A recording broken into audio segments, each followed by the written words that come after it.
Bismillah, assalamualaikum warahmatullahi wabarakatuh. Alhamdulillah wassalatu wassalamu ala Rasulillah wa ba'd.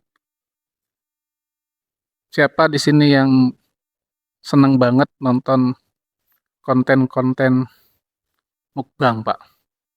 Ya, kalau kita lihat di YouTube itu kan salah satu konten yang paling ramai ditonton tuh ya yang makan-makan besar itulah ya, atau makan-makan cepet.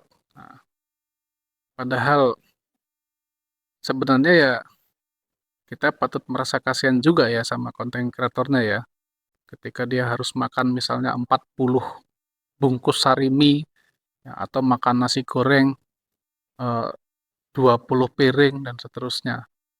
Nah, sebagaimana yang dulu pernah kita bahas, Pak, kan yang bikin orang sehat itu salah satunya adalah dengan pola makan yang baik.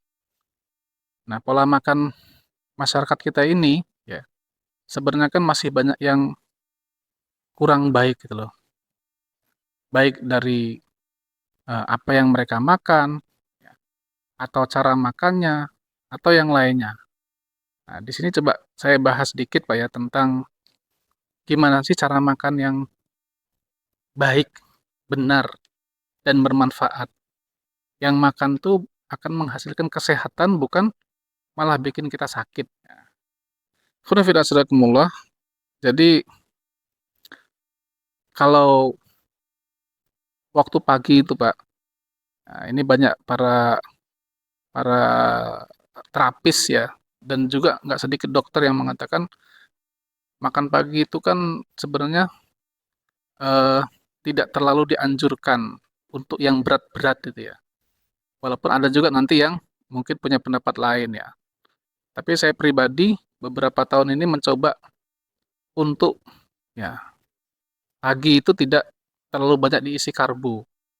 Jadi pagi itu saya isi dengan buah, dengan minum. Kalaupun ngemil ya mungkin satu atau dua kue lah gitu. Kalau pengen banget ya kadang-kadang berapa suap nasi gitu ya.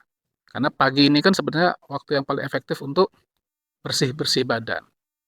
Kalau mau makan yang agak berat, nah silakan di siang hari karena itu waktu kita sedang produktif ya. Nah, makan ya yang kita lakukan tiap hari ini itu kan sebenarnya ada teori-teorinya. Misalnya adalah kita itu makan itu dianjurkan tidak mengunyah terlalu cepat. Ya. Kalau orang yang lomba makan itu Pak, bayangkanlah, ya, misalnya makan harus cepet-cepetan, 10 misalnya 10 detik atau 20 detik itu gimana cara mengunyahnya kan?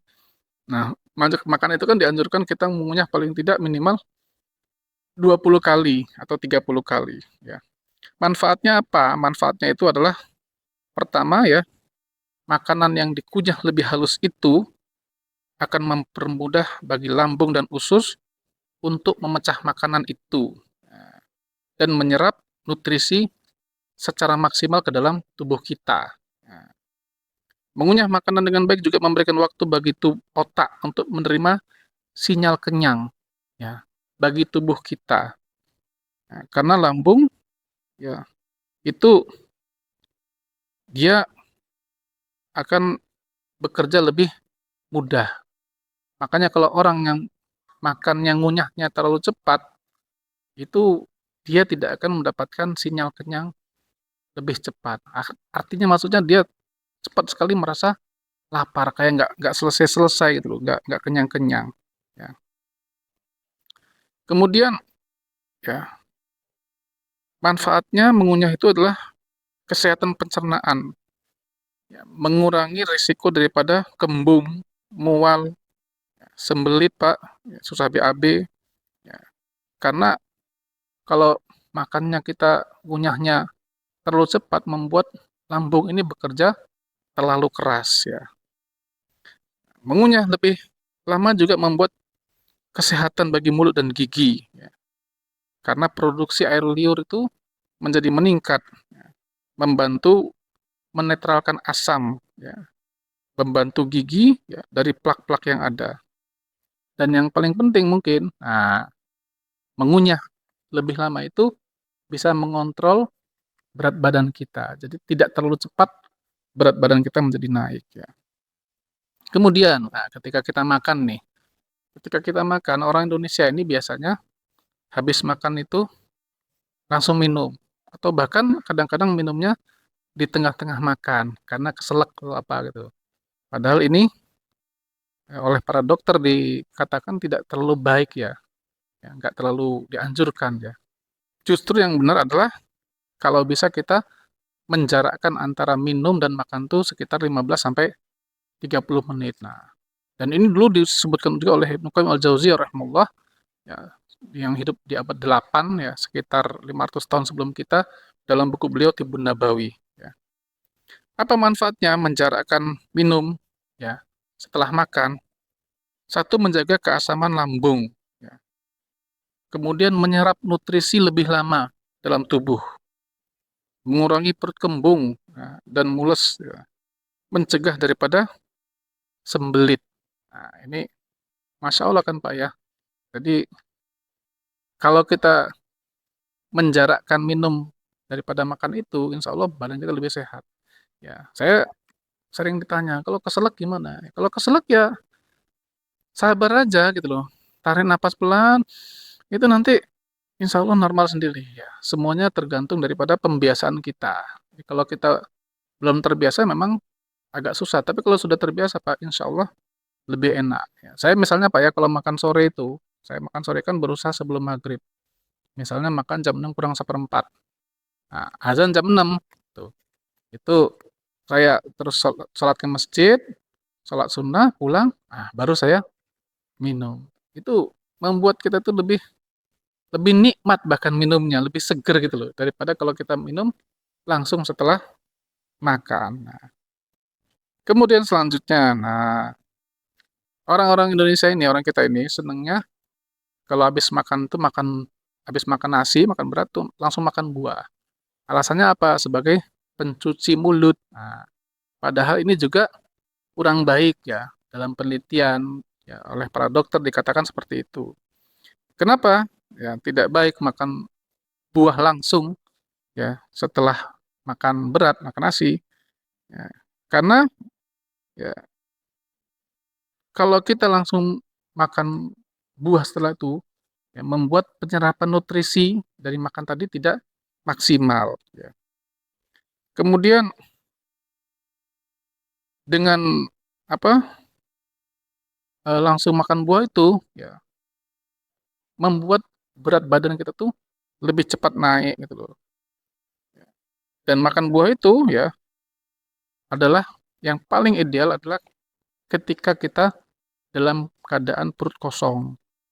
Nah, itu supaya nutrisi itu lebih cepat dan banyak menyerap ke dalam tubuh. Kalau kita mau makan buah setelah makan, ya paling tidak ada jarak tadi, Pak. Misalnya 30 menit. Nah, sehingga nutrisi dari buah itu bisa terserap secara maksimal.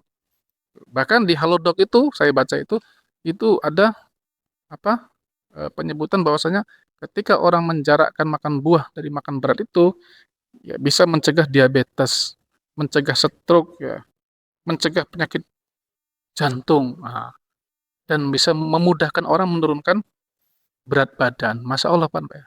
Jadi ini ilmu yang penting bagi kita untuk kesehatan tubuh kita.